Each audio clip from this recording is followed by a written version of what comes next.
आज हम एक ऐसे वैश्विक संकट की बात कर रहे हैं जो पूरी दुनिया की अर्थव्यवस्था को सचमुच हिलाकर रख सकता है। और ये कहानी है ईरान के अंदरूनी तनाव की और एक ऐसे अहम समुद्री रास्ते पर उसके कंट्रोल की जो दुनिया के लिए किसी लाइफलाइन से कम नहीं है। सुनिए, ये कोई खोखली धमकी नहीं है।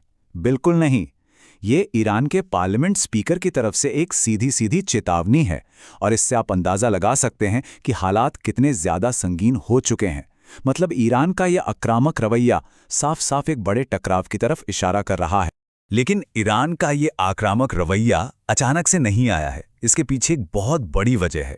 और वो वजह जानने के लिए हमें ईरान के अंदर झांकना होगा, जहां आप यकीन मानिए एक बिल्कुल अलग ही लड़ाई चल रही है। 2000 से भी ज्यादा। और ये ईरानी अधिकारियों के हिसाब से हाल के प्रोटेस्ट में मारे गए लोगों की संख्या है। सोचिए, ये आंकड़ा हमें सिर्फ एक छोटी सी झलक देता है कि देश के अंदर कितनी बड़ी और कितनी क्रूर कार्रवाई चल रही है। और देखिए, हालात कितनी तेजी से बिगड़े हैं। 28 दिसंबर 2025 को ईरानी करेंसी के गिरने पर प्रोटेस्ट शुरू हुए। बस कुछ ही हफ्तों बाद 11 जनवरी तक ईरान ने अमेरिका और इजराइल को सीधी धमकी दे डाली। और फिर 14 जनवरी को अमेरिका ने कतर में अपने एयरबेस से कुछ लोगों को निकालना भी शुरू कर दिया। मतलब कुछ ही हफ्तों में एक आर्थिक संकट एक इंटरनेशनल मिलिट्री स्टैंड ऑफ में बदल गया। तो असली सवाल यही है, आखिर ईरान ऐसा कर क्यों रहा है? इसका जवाब ईरान की एक बहुत ही, कह सकते हैं, अनोखी मिलिट्री स्ट्रक्चर में छिपा है। एक दोहरी सैन्य व्यवस्था जो उसकी पूरी की पूरी रणनीति को कंट्रोल करती है। और जो बातें हम करने वाले हैं वो अमेरिकी सेना की एक खुफिया रिपोर्ट पर आधारित हैं। ये रिपोर्ट हमें ईरान की मिलिट्री मशीन के अंदर की एक बहुत ही रेयर और भरोसेमंद तस्वीर दिखाती है।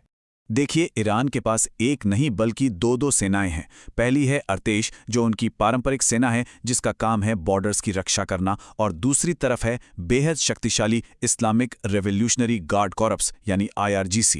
इनका काम सिर्फ सरकार को बचाना नहीं है, बल्कि ईरान के एजेंडे को प्रॉक्सी वॉर और साइबर अटैक जैसे गैर पारंपरिक तरीकों से विदेशों में आगे बढ़ाना है।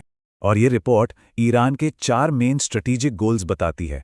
पहला, अपनी मिलिट्री को मॉडर्न बनाना। दूसरा, अपनी क्रांति की विचारधारा को बाहर फैलाना। तीसरा, अपनी संप्रभुता और जमीन की रक्षा करना। और चौथा, मिडिल ईस्ट में सबसे बड़ी मिलिट्री पावर बनना। तो साफ है, ये सिर्फ डिफेंस की बात नहीं है, ये विस्तार की रणनीति है। चलिए, अब आते हैं इस पूरी कहानी के सबसे विस्फोटक हिस्से पर।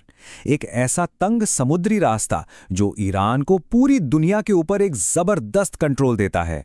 यह है स्ट्रेट ऑफ हॉर्मुज। इसे दुनिया की एनर्जी सप्लाई की लाइफलाइन कह लीजिए। ये वो तंग रास्ता है जो मिडिल ईस्ट के तेल और गैस को पूरी दुनिया तक पहुंचाता है। और यही इस पूरे संघर्ष का ग्राउंड जीरो है। जरा सोचिए, हर दिन 2 करोड़ बैरल तेल इस छोटे से रास्ते से होकर गुजरता है। 2 करोड़! ये वो नंबर है जिस पर पूरी दुनिया का एनर्जी मार्केट चलता है। और ये कितना है? ये है पूरी दुनिया के समुद्री तेल व्यापार का 25%, एक चौथाई। अगर ये रास्ता बंद हो गया तो समझिए पूरी ग्लोबल इकोनॉमी थम जाएगी। और यही तो इसकी सबसे बड़ी कमजोरी है। अपने सबसे तंग हिस्से में ये रास्ता सिर्फ 29 मील चौड़ा है। बस 29 मील। एक ऐसा चुक पॉइंट जिसे निशाना बनाना किसी के लिए भी बहुत आसान है। तो सवाल ये है कि अगर ये रास्ता बंद हो जाता है तो होगा क्या? इसका असर आप देखिए पूरी दुनिया पर एक डोमिनो इफेक्ट की तरह होगा। एक के बाद एक सब गिरेगा। इस नक्शे को देखिए, साफ पता चलता है कि दुनिया इस रास्ते पे कितना ज्यादा डिपेंडेंट है। चीन, भारत, जापान, एशिया की बड़ी बड़ी इकोनॉमीज की एनर्जी सिक्योरिटी सीधे सीधे होर्मुज से जुड़ी हुई है। और बात सिर्फ तेल की नहीं है। नहीं, ये चार्ट देखिए। भारत, पाकिस्तान, बांग्लादेश, ये देश अपनी 70% से ज्यादा LNG यानी लिक्विफाइड नेचुरल गैस के लिए इसी रास्ते पर निर्भर हैं। सोचिए, अगर ये बंद हो गया तो करोड़ों लोगों के घरों और फैक्ट्रियों की बत्ती गुल हो सकती है। इंटरनेशनल एनर्जी एजेंसी के मुताबिक इसके नतीजे बहुत भयानक होंगे। तेल के दाम आसमान पर पहुंच जाएंगे। पेट्रोल डीजल की भारी कमी हो जाएगी। दुनिया भर में LNG की सप्लाई करीब 20% तक गिर जाएगी। और यहां तक कि सऊदी अरब के पास जो एक्स्ट्रा तेल निकालने की कैपेसिटी है वो भी इस संकट को टाल नहीं पाएगी।